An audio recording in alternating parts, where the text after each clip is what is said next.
Hello, hi, and my name is Samuel Izurza for the SE channel. I want to welcome to my channel. Thank you for tuning in. Please subscribe and share as much as you can, because the mainstream media is not going to tell you, some of the stories I'm telling you right now. Jerome Powell yesterday and the Federal Reserve cut interest rates by a quarter point. They see some things are going to be slowing down, and some of the business cycle also has to do a lot with maybe some of the trade policies that's going on with China.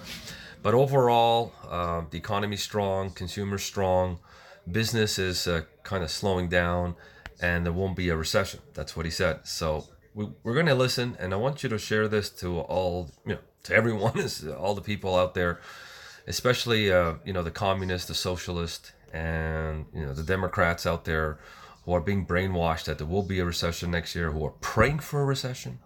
Okay, they're praying for a recession, people to lose jobs and all that. But let's hear from the horse's mouth, Jerome Powell, that there won't be a recession next year. Hold on.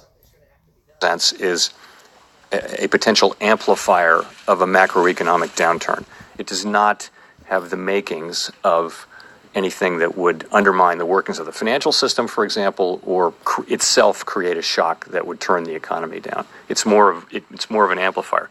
We take it very seriously, though, and we're monitoring it carefully. We're actually looking.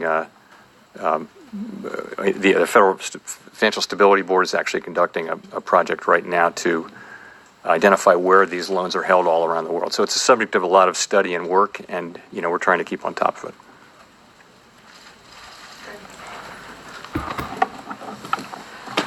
Thank you, Chairman Powell. Greg Grob from MarketWatch. I'm kind of hearing two things from you. You're saying that the economy is doing well, but there's this sense with people that the economy is actually starting to slow now, and people are more and more. There's talk about recession. And even the Fed thinks the downside risks are rising.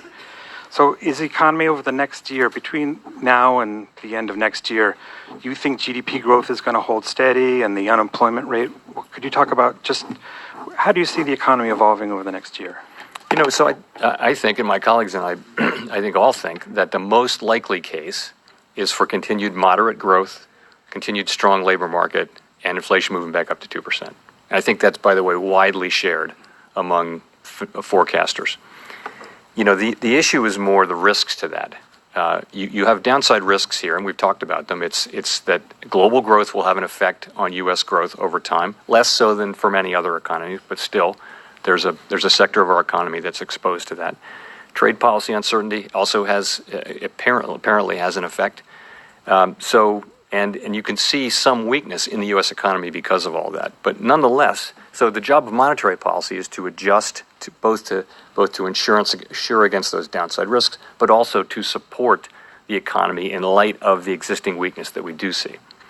So as I mentioned, we don't see a recession. We're not forecasting a recession, but we are adjusting monetary policy in a more accommodative direction to try to support what is, in fact, a favorable outlook.